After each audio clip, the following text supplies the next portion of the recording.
Go ahead. What you got, y'all? Yeah, I got on Nahum 1, point is in 10, but I'm going to start at verse 7 because you said earlier the Lord is going to come like a thief in the night. But this is Nahum 1 and 7. It says, Yahweh, Bahashim Yahweh Shai is good, a stronghold in the day of trouble. And he knoweth them that trust him. We're going into the ark earlier. You know, that ark represented that stronghold, which ultimately Yahweh Shai represents a stronghold. You know, that's right. Verse 8 says, but with an overrunning flood, he will make an utter end of this place thereof, and darkness shall pursue his enemies. What do ye imagine against the Lord? He will make an utter end. That's the point right here. Oh, it says, affliction shall not rise up a second time, for while they be folding together as storms, and while they are drunken as drunkards, all right, because again, you know, it speaks in Luke that surfeiting would be done in the earth. Pretty much, we're warned not to be, or have our hearts overturned within surfeiting, loosely paraphrasing. You know, so it says, for while they be folding together as thorns, and while they are drunkards as drunkards, they shall be devoured as stubble fully dry. You know, so right there it's telling you, you know, eating and drinking, marrying and giving in a marriage, right when they're doing that, Yahweh Shai, or the nukes ultimately, you know, are going to come down and then fuck them up, you know. But that's the point on there. That's it. That's the final judgment. That's right, that's right. The second death. Yeah, that was in that Nahum I had. I'll go back to the Isaiah 9. Isaiah 9 and verse 7, it says, of the increase of his government and peace there shall be no end. So that's what's going to lead to the kingdom. Fire, you know, like it says in what's that Malachi 4? Yep. Can we get that real quick? Malachi 4 also describes, you know, like the day of the Lord with like extreme fire. Burn like an oven. When you read it in the NLT, it says the final admonition. So the final warning will go out, and then fire. You know. This is Malachi 4 and 1. For behold, the day cometh that shall burn as an oven, and all the proud, yea, and all that do wickedly shall be stubble. See that day coming, go ahead. In the day that cometh shall burn them up, saith Yahweh Bahashim Yahweh Shai of hosts. And the Lord told the wicked scribes and Pharisees, how shall you escape that? Like, if you are meant for that, you're going to be in it. Right. There's no way to escape it. If you are of that number, that's going to be you'll have to feel it. You know, you're going to pay. Yeah. Either way. It says that it shall leave them neither root nor branch. Nothing. Yeah. You know? Yep. So, You want more? No. Nah, you good. You cool. Okay. We'll go back to where you were. Isaiah 9 and 7, it says, of the increase of his government and peace there shall be no end upon the throne of David and upon his kingdom to order it. So we know by what we're reading that a war has to break out associated with fire in order for the throne of David to be set up. That's when the Lord pop up. That's when the husband comes. You know what I'm saying? I got a precept back there real quick. It's Joel 3. I'm gonna just get straight to it in verse 15. It says, the sun and moon shall be darkened, and the stars shall withdraw their shining. The Lord also shall roar out of Zion and utter his voice from Jerusalem, and the heavens and the earth shall shake. But the Lord will be the hope of his people and the strength of the children of Israel. So you match that up with 2 Corinthians 13, where he intervenes in the midst of the fight. Yeah. You know, it's all throughout the scripture, the fashion in which we transition from this dirty ass kingdom to the kingdom of heaven. All right. You might get one and land back off you. Kind of. 2 Ezra chapter 13 and verse 20, verse 20. It's like I'm skipping down here, verse 22 says, in the GNT, you have raised questions about those who will survive unto the end. The answer is that the one who brings the dangers in those days will also protect from dangers the people who have stored up good works and faithfulness with the Most High, the Almighty. You know, this is one of what you just read, you know, about how he's going to be that stronghold for his people, and that's the elect. Those that have stored up that good work, those good works and faith, just like Noah did. Yeah. But even them, even the people that's on fire, it ain't like we gonna boldly on into the kingdom. Right. This 1 Peter 4:17. For the time has come that the judgment must begin at the house of God, those who know the Israelites. And if it first begin at us, what shall be the end of them that obey not the gospel? That's what I'm saying. That's the same thing with Noah. Same thing with Noah. Noah was doing what he was supposed to do. Everybody else wasn't. and he got delivered, and they didn't. That's right. You know what I'm saying? Message is that servant from the Lord when he comes. Because salvation is being saved from destruction. That's it. Yep. You know what I'm saying? You got to understand what salvation is. Oh, it bothers me so much when they say they saved. That's what I'm saying. What are you fighting for if you already saved? You probably stop going to an element of something that you have to be saved for, or what's the purpose? You know what I'm saying? The Lord said, "He that endureth to the end, the same shall be saved." Right. So what are you enduring? Right. That's really a proud statement. It would be vain, basically. Yeah, it's very. Especially, and that's what I'm saying. Everybody that's saying they already saved is wicked as hell. Yes. Exactly. Right. Look at their lives. boy. Look how they respond to being told what the Bible is talking about. Right. But you saved already? Yeah, like the Lord gonna give you like pretty much like you saved now, and if you don't be saved, then the Lord you giving the Lord an ultimatum. I've been saved for 60 years. I'm saved already. Right. That's So you very don't need good. salvation. Right. That's You what I'm don't need saying. salvation. Back teeth full of abomination. That's right. Well, that ties into Amos 5, Damn. where it says, "Woe unto them that desire the day of the Lord." Yep. A lot of them are those that walking around saying they're saved and they're not. What end is it for you? Exactly. That's right. You know. It's 1 Peter 4:18. It says, "And if the righteous scarcely be saved, where shall the ungodly and the sinner appear?" That's what I'm saying. Boy. So if the righteous are going to scarcely be saved, that means we're going to be scared too. You know what I'm saying? Which is the whole point. Remnant were fighting. That's the whole point. Hey, So- I'm sorry. If the prophets were scared when they were writing it, How much, Come on man? now. How much more in the eye of the storm, bro? Ezra said, "Woe is me, who would deliver me in those days?" that's it. Right. That's it. We're gonna be tested, man. This real quick for you. Keep going. Second Ezra 7:18. It says, "Nevertheless, the righteous shall suffer straight things, and hope for the There wise. you go. For they that have done wickedly and have suffered straight things, and yet shall not see the wise." That's what I'm saying. Y'all, that's what, bro, you talk about being knee deep in the shit. Boy, What you gonna do when the shit up to your hairline? You hairline deep in the shit. hey man, Gonna find ain't no funeral. Ain't no funeral. You gonna be the no hope. You know what I'm saying? So having that understanding of what the Lord is bringing is a blessing. You see, because you got a chance to get right before this happens. You know, Bring it up. good point. Okay. This is Psalms chapter 21, because again, as we're going into when the Lord brings his destruction, he's going to save his remnant during that destruction he's going to bring. It says, "For the king trusteth in the Lord, and through the mercy of the Most High, he shall not be moved." All right. Now, you know, if Lord's will, we're of the elect. Obviously, the king starts with Yahweh Shai, but if we're of the elect, then we're also kings and priests. You know, and through trusting in the Lord and trusting in his mercy, when he brings his wrath, we're going to be spared, and that's that mercy. All right. But it says, go ahead. You bring it up all the time. When they were thrown into that furnace, they walked into the furnace praising the Lord. Yeah. So there's a certain mindset that the elect are going to have as they're going through the straight gate. That's right. That's right. Okay, these people, they're not equipped. They don't have the armor. They don't have the arsenal to deal with this test. That's right. You see?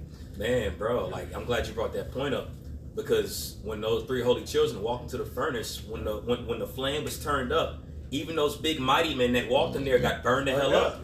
You know, and they still continued to walk forward.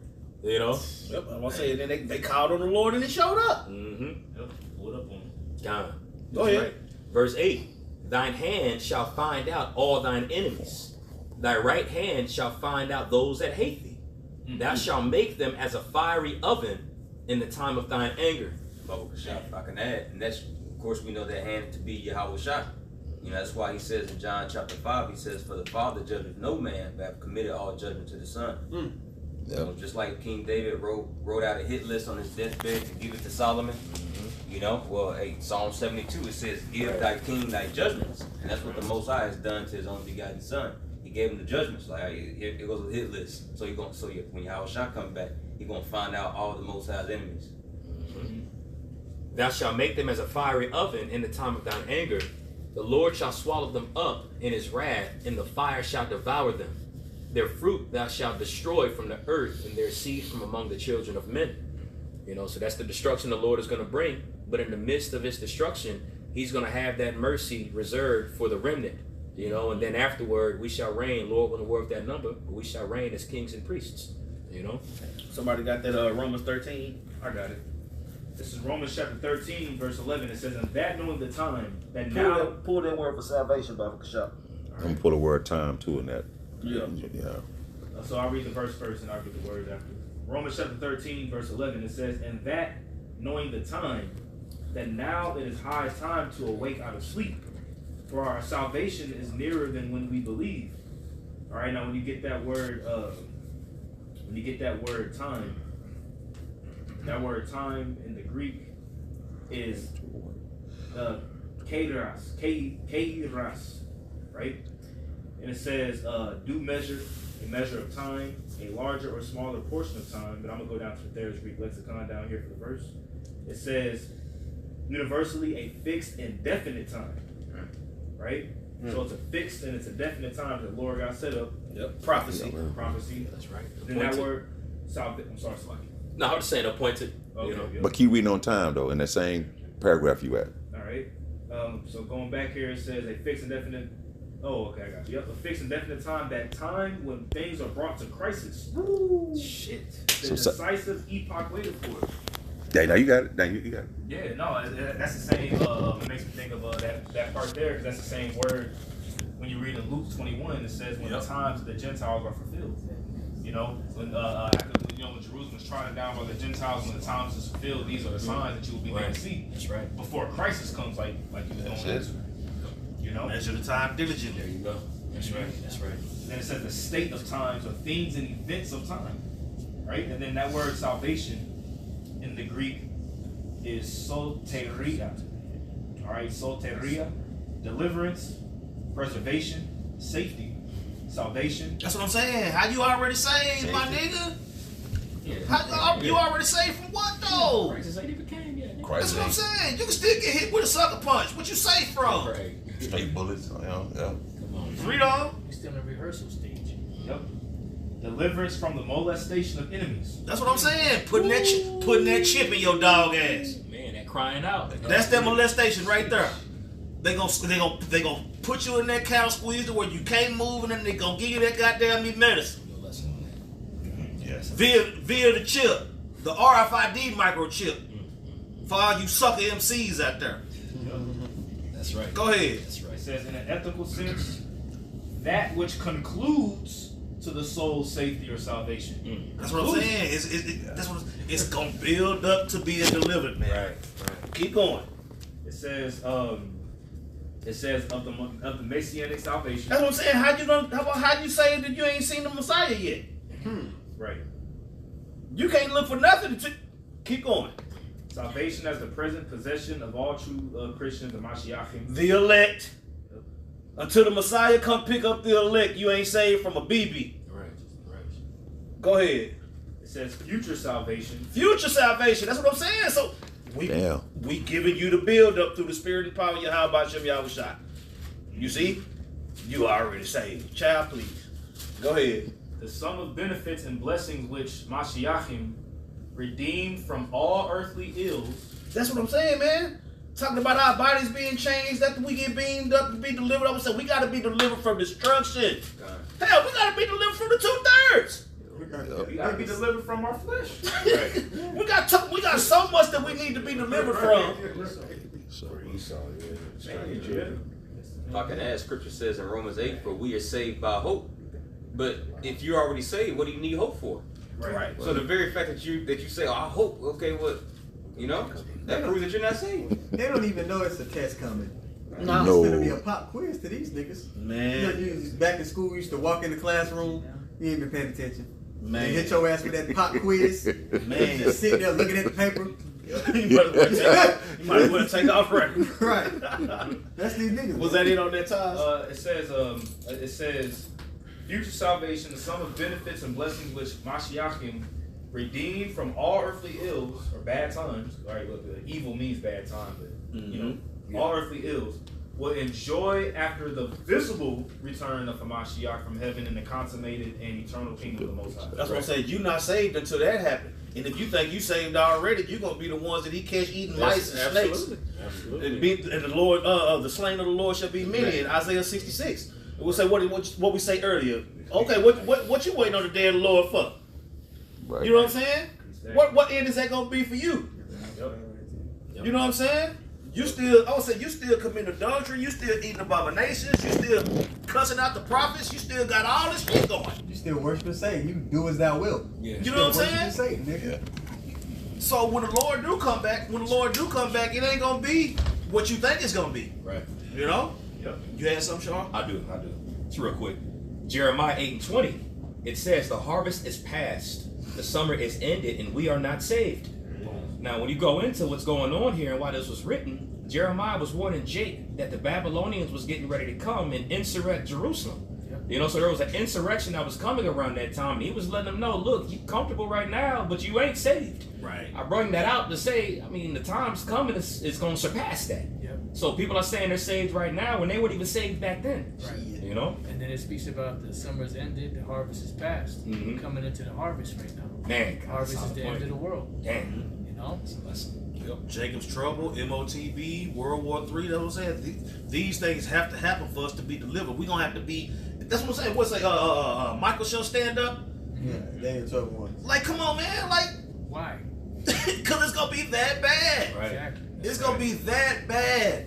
And that shows you how much power Esau has. Remember Damn. King David? King David and Joab, they were kicking Esau's ass back then. Yeah. But then he writing in Psalms, "Who shall deliver me from the strong city, from Edom?" Mm-hmm. Because he saw in the future this great power that Esau has, and the great insurrection that's going to come down. You know, and the Lord's going to have to intervene. Right. You know, like he intervened when he sent the angel to kick Jake's ass, and the Lord said, "Oh, whoa!" He pulled him back. Mm-hmm. You know. Yep. Somebody get Revelation 14, and then what's 50? Yeah, 14, 15, 16. Let's get them verses real quick, and then we're gonna get Revelation 20 and 4. Yeah, let's run through those real quick, and then we're gonna end. Unless y'all got more precepts, we can end with Deuteronomy 28, 1 through 14. Okay. You know what I'm saying? It's Revelation 14, which one, 9? Yeah. Revelation 14 and 9. That's what I'm saying, because we done already told you what's going to be build up to all this fire coming. You see? That final test, that hour of temptation, pursuant to Revelation 3. You see? It says, hold fast. If you keep me, I'm going to keep you in the hour of temptation. Don't let nobody take your crown. Right? This is the test that's coming up. This is what you need to be saved from. You're not saved already. Can I read 4 and 5 and then jump in? Do what you got to do, It's bro. Revelation 14 in verse 4. It says, "These are they which were not defiled with women," other philosophers, "for they are virgins. These are they which follow the Lamb whithersoever he goeth. These were redeemed from among men." That's what I'm saying. Within that, the Lord sacrificed himself for us. He was resurrected. You know what I'm saying? We holding fast to that word. We not budging. You see, this is the reward. Right. Okay? Go ahead. "Being the first fruits unto God and to the Lamb, and in their mouth was found no guile." The no guile pile. The Lord Ben set that up. Right. You know what I'm saying? That's what we try to be. It's easy. I would say it's easier to be wicked than it is to be righteous. So, Go ahead. "For they are without fault before the throne of God." Jumping down to verse 9. And I'll say, now that's how you be saved. And it ain't here yet. It's still building up. You know what I'm saying? Go ahead. "And the angel, this is verse 9. And the third angel followed them, saying with a loud voice, If any man worship the beast and his image, and receive his mark." Right? I'll say the beast is the rival of the Roman Empire. His image is all how fucked up he run everything. You know what I'm saying? White Jesus, homosexuality, the chip. You know what I'm saying? Technocracy. They want to cross out the Lord, replace him with medicine and technology and all this BS, and then they want you to prove that you down with it by letting them finger you. Hey, yo. Go ahead. Alright, verse 9 to get from the top. You ain't lying. "And the third angel followed them, saying with a loud voice, If any man worship the beast and his image, and receive his mark in his forehead or in his hand, the same shall drink of the wine of the wrath of God." You see that? And the title, when you got in the blue letter, the heading says "Doom for the worshippers of the beast." Ooh, mine says harvest of the earth. Oh, wow. See, "Doom for the worshippers of the beast" sound way better. Yeah. You know what I'm saying? Now get Revelation 15. From the top. Yeah. Okay. Revelation 15 from the top. "And I saw another sign in heaven, great and marvelous, 7 angels. See, having- this is the test that niggas ain't ready for. Go ahead. says 7 angels having the 7 last plagues, for in them is filled up the wrath of Yahweh. Mm-hmm. And I That's saw. what I'm saying. It done built up. Go ahead. It says, and I saw as it were a sea of glass mingled with fire, and them that had gotten the victory over the beast, and over his image, and over his mark. Right? So that's what I'm saying. This is the view looking down from being delivered from destruction, from salvation. This is what salvation looks like. Right? You with the Lord in the ships, looking down at the destruction that you scarcely were saved from. Right? Somebody get 1 Corinthians 15 where Paul was talking about our bodies being changed, because that's the consummation of the marriage in the chariot. That's right. Come on, flesh. You see? Go ahead. It says, and I saw, verse 2, and I saw as it were a sea of glass mingled with fire, and them that had gotten the victory over the beast, and over his image, and over his mark, and over the number of his name, stand on the sea of glass, having the harps of the Most High. And they sing the song of Moses, the servant of the Most High, and the song of the Lamb, saying, Great and marvelous are thy works, Yahweh B'Shem Yahushua, Almighty, just and true are thy ways. I'm saying, you think Noah waited till he got off the boat to praise the Lord, or you think he was praising the Lord while he was on it? When them doors shut, you don't think he was praising the Lord then? That's right. Boy. Beauty of it. Before they even thought of the ark came, he been praising the Lord. You That's know why what the I'm Lord saying? gave him the thought to build the ark. Come on, man. Yep. He was in the chariot. Yeah, absolutely. Yeah, at its time. Yeah. That was the Let's deliverance go. right there. Now, that was it on that. Bring out what you got. 1 Corinthians 15. Yeah, let's go. This is 1 Corinthians 15. I'm going to start at 50 and read the verse 52. Mm-hmm. It says, Now this I say, brethren, that flesh and blood cannot inherit the kingdom of the Most High. Mm-hmm. Neither doeth corruption inherit incorruption. Behold, I show you a mystery. We shall not all sleep, but we shall all be changed. That's what I'm saying. Where we gonna be changed at? We gonna be changed in the chariot. When Yahweh the bridegroom consummates with the bride, talks about the laws being put in our inward parts. Our bodies gotta be changed for the laws to be put in our inward parts. Exactly. You see? Go ahead. Yeah, and just to add to that point, it says flesh and blood shall not inherit. Obviously, there are going to be bodies in the kingdom of heaven, new physical bodies with flesh and blood. But what he's saying is these bodies that we possess right now are not going to be there. That's why, like you're saying, Saquon, we're going to have those new bodies. Because in these bodies, even though we're in the truth right now, but there's so much corruption that was done before the truth and such, so much shit that we did. And even unfortunately, as we were in the truth, certain things that we fall short from. You know, so we're going to have to be changed in order to inherit it. This body cannot get it. That verse in the NLT, it says that these bodies got to be changed as the bodies that won't die.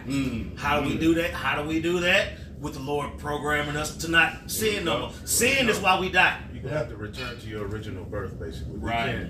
We can't inherit the kingdom in these decaying bodies. Hell no. You know, the way we were born was not.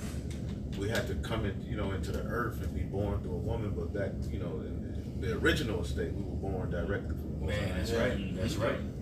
It's like John the first chapter. That's right. They were born out of the will of man or flesh or blood, but born of the Most High. But, so we don't know if the body's gonna have blood, how it's gonna be. We know not what we should be. But we know it's gonna be an upgraded version of this. So we don't, so we'll just have to see. Boy. But we know we're gonna have hands, head, beards. Salaki, I said blood, so I didn't even think about that. Yeah, because we don't know. We don't know. We don't know. We have something to hope, like we mentioned earlier in 2nd Ezra 7th chapter. We're gonna have hope for the wild. We're longing for those things. Right. They're not. I don't even. And I may be wrong. I don't even hear the other Israelite groups talk about the new bodies. No. Hell no. Right. So it's just like they're not thinking about the kingdom. They're not longing for being upgraded. There's a difference between those who are being Israelites and people that just know. Right. Because the concept of blood and flesh ain't gonna go away. That's gonna Eden gonna be here. But how does that play out with us? How Right. That's a good point. We're intrigued by that. Yeah, that's a solid Something point. to look forward to. Right. Oh yeah. Something to hope for. Man. This is verse Somebody 50. read that verse in the NLT too. Go ahead and finish it in the KJV, but I want to hear it in the NLT too. For sure. Verse 52. It says, in a moment, in the twinkling of an eye, at the last trump, for the trumpet shall sound, and the dead shall be raised incorruptible. That's incorruptible. salvation. Mm-hmm. That's salvation, man. Go ahead. And we shall be changed. Come on now. I'm gonna look that word changed up as well while they're bringing that, in the NLT or whatever version. Want me to read the NLT? Come, Bakasha. Oh, this is 1 Corinthians 15 and 52 in the NLT. Oh, hold on. 51 in the NLT. It says, "But let me reveal to you a wonderful secret. We will not all die." That's what I'm saying. Did everybody know that? What Paul was talking about? The Lord shared a secret with his friend. And you see how much they hated Paul. Right. Go ahead. It says 1 Corinthians 15 and 51 in the NLT. "But let me reveal to you a wonderful secret. We will not all die, but we will all be transformed. It will happen in a moment, in the blink of an eye, when the last trumpet is blown. For when the trumpet sounds, those who have died will be raised to live forever, and we who are living will also be transformed. For our dying bodies must be transformed into bodies that will never die." That's what I'm saying. That's what we talking about. Because that's what the Lord promised. Right. Don't nothing else matter. Like, for real. Like, Nick, fuck you, bro, if you ain't, bye. Yeah. You know what I'm saying? It talk about how people gonna be shocked and appalled when they see the elect get beamed up. Wisdom of Solomon, 5th chapter. You know what I'm saying? Go ahead. I'll just finish out the verse 53. It says, "For our dying bodies must be transformed into bodies that will never die. Mm-hmm. Our mortal bodies must be transformed into immortal bodies." You see that? That's what it's all about. You know what I'm saying? Coming up, I'm saying, when Noah came off that boat, he had instructions on how to move forward. Right. You know what I'm saying? Lord willing, we those men, when we get delivered from this destruction, we gonna have instructions moving forward. You need that body to carry those instructions out. You know? Yeah, because like I say, the wages of sin is death. So to have the law, statutes, and inward parts, you gotta be in a body that's not subject to death. Absolutely. No sin equals immortality. Right, exactly. Yeah, that's what I'm saying. And for these so-called Christians that try to hijack John 3:16, you got no idea what you're talking about. You know what I'm saying? They think it's small. He that, but I was saying, how you gonna get everlasting life acting the way you act? You think vocab gonna have everlasting life? Hell no. Looking with that cane on. The way he bring out John 3:16, you think it's gonna play out like that? Dingy can't No, man. Go ahead. 2 Corinthians chapter 5, I'm reading 1 to 4. Good. We know that if our earthly house of this tabernacle were dissolved, we have a building of the Most High, a house not made with hands, eternal in the heavens. So that verse to state that Yahshua was talking about those original bodies. Right. For in this we groan, earnestly desiring to be clothed upon with our house which is from heaven. If so be that, if